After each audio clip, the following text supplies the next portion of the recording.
Riddle me this, viewers. If Rooster Teeth sends out 4 World of Remnant videos in 4 days, what do? I make 1 video. That's what I do. Because they forced my hand.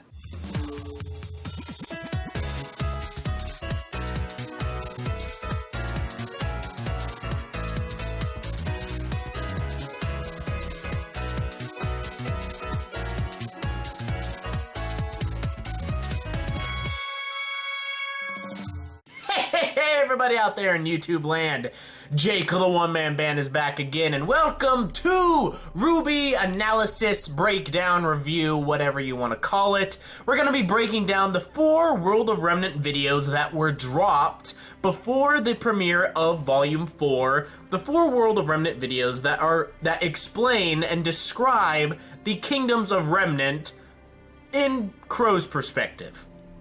So, for the most part, he's correct, but, you know, there's probably a little bit of bias going on, but his word is pretty much the only ones we have. So, just really quick, I'm gonna be hoping that there's gonna be more World of Remnant videos, because I still want a Faunus one. Maybe one on, Menagerie. That'd be cool. But I got a lot to talk about, so let's just get right into the videos. So, in the first World of Remnant video, on Vale, Qrow describes that villages and towns in Remnant rise and fall all the time. So we know that the world is in a constant state of flux and in a constant state of moving on. One town may fall when another might be rising up nearby. So we know that we very well could go to one location in the RWBY show and then go back to that location to find a new village, or maybe that village that they had once gone to is now destroyed. Now at this time it's showing us a map of Remnant, and on it has a bunch of different villages and towns labeled via color. And as we know, certain colors have represented certain kingdoms. Green has represented Vale, white has represented Atlas, blue has represented Mistral, and orange has represented Vacuo.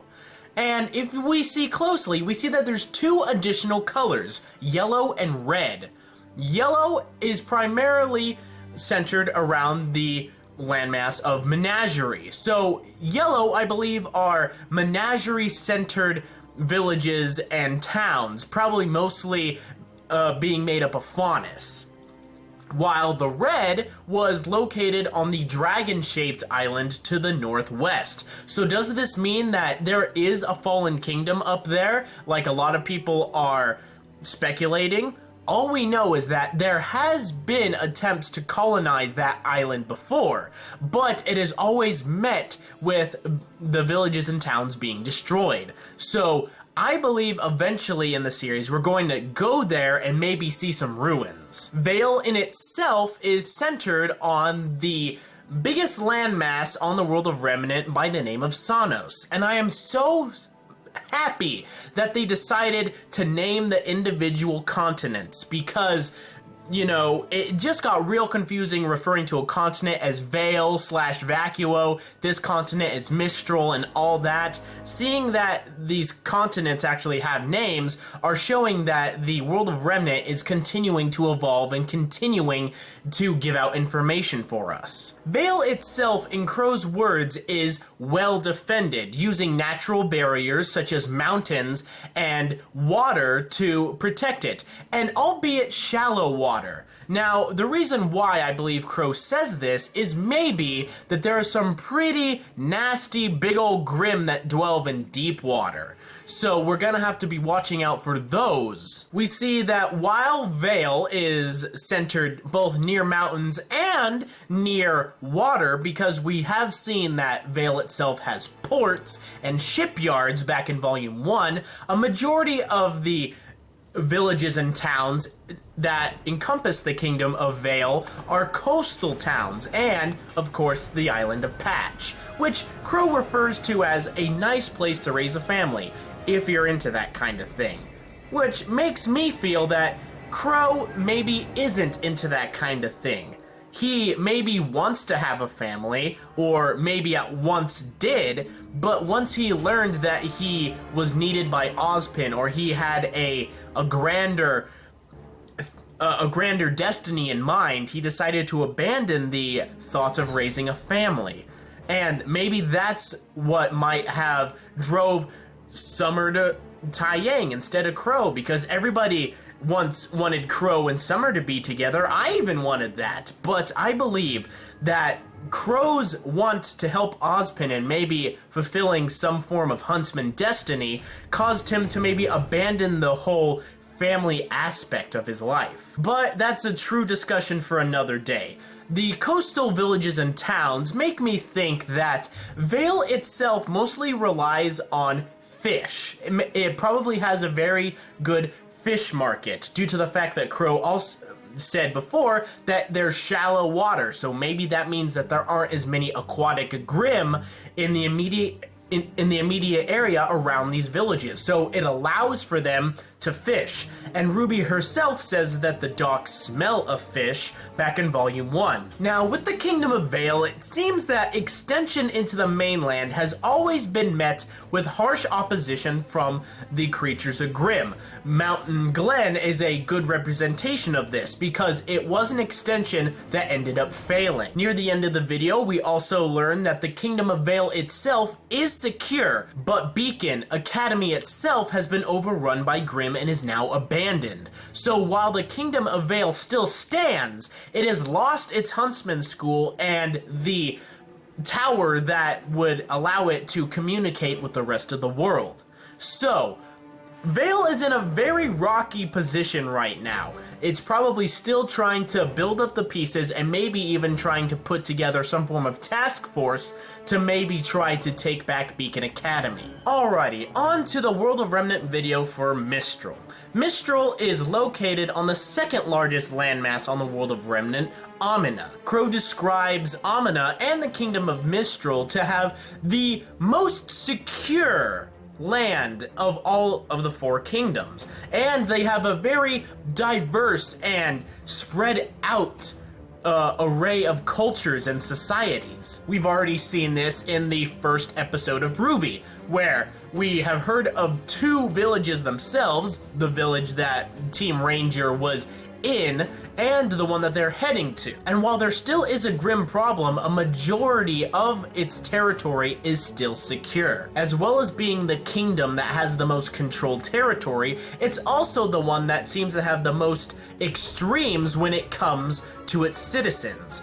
We have the high society and the people who pretty much dwell in the kingdoms. The people of Mistral are the ones responsible for dealing in high fashion, entertainment, and architecture. They're a very artful people, I believe. And when you have a society that doesn't have to concentrate on defending itself 24/7 and has a wide variety of cultures and societies, those cultures and societies are going to concentrate their efforts on making their own specific architecture, their own specific types of fashion, and of course, their own different types of entertainment. So if there was any kingdom to expand on the whole entertainment, artsy community, it would definitely have to be Mistral. But on the opposite end of the spectrum, there is the low society. Mistral is also a breeding place and a festering place of thieves, assassins, and just altogether ne'er-do-wells. Qrow even says that in this kingdom, you can find the biggest black market on the World of Remnant, and you can get anything there. You can find rare items, or you can even find an assassin or people to hire to take out somebody that you don't particularly like. It's that observation that makes me believe that Cinder probably recruited Mercury from the kingdom of Mistral due to the fact that assassins are so abundant in the kingdom, and Mercury's father was a professional assassin by trade. So if you put 2 and 2 together, I believe that's the only logical way. Now, although this society has a lot of control over its terrain, it does not seem to be industrializing it that much. The people of Mistral have a love and respect for the forces of nature, particularly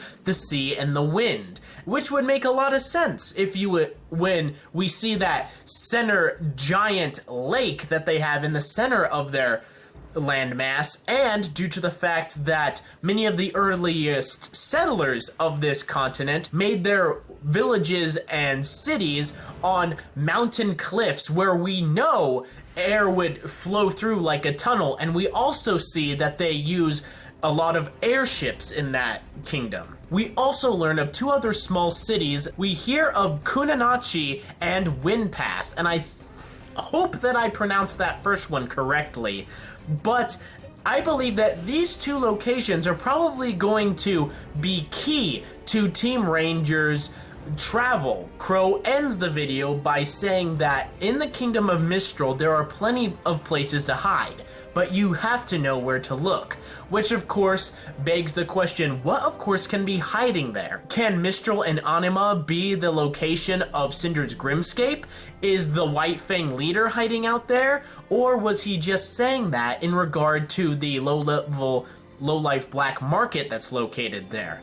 Either way, we're going to find out as Volume 4 continues. Next, Qrow goes on to talk about the kingdom that's at the top of the world, as he says. The Kingdom of Atlas. Atlas is the youngest and quite possibly the most successful of the 4 kingdoms. But Atlas started off as the Kingdom of Mantle. Settlers that went up to the northernmost continent of Remnant, Sotolas, saw that it was easily defendable. We even see that Grimm themselves are frozen solid and fall back into the sea. So we know that in this kingdom that there is harsh cold and very harsh elements.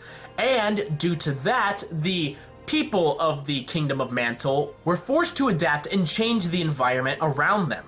We see that they dug down deep into the earth and discovered large dust deposits. And it is possible that the Kingdom of Mantle was the first to start mass implementing dust into everyday life. As we see that dust is then used to heat homes, and then later the dust that was used to heat homes was then used to create weaponry. So in the Kingdom of Mantle, there was a lot of research going into dust production and dust use. And this, of course, probably would have led to the creation of the Schnee Dust Company, which, of course, is located at the Kingdom of Atlas. Now, outside the Kingdom of Mantle was the Combat School of Ostes, and at this school is where a lot of the dust development, research, and experimentation was done. And over time, the importance of dust became so universal that all of the important issues were taken to the school rather than the kingdom, which led eventually to the fall of the Kingdom of Mantle from society and the combat school, now known as Atlas, rising as the newest of the 4 kingdoms. The military school also helped secure more land and also partnered itself with the Schnee Dust Company, and these 2 also led to Mantle's eventual fall. Qrow describes that the rise of Atlas brought upon a golden era for the rest of the world, but for the Kingdom of Mantle, it is known as one of the coldest winters. And this leads me to believe that the people of Mantle may hold some form of animosity and hate towards the Kingdom of Atlas. So, the Chaos Syndicate may use this in their favor to maybe help instigate a civil war on the northernmost continent. And of course, this brings us to the 4th and final World of Remnant video on the kingdoms, Vacuo. Now, in Qrow's words, Vacuo has probably had it the worst out of the 4 kingdoms. He describes Western Sanos as once being a paradise, until humanity came in and just had to ruin everything. Now, if we look at the map, we can see that a majority of Western Sanos is desert. But Qrow goes on to state that at the center of this desert is an oasis that forms in itself a paradise.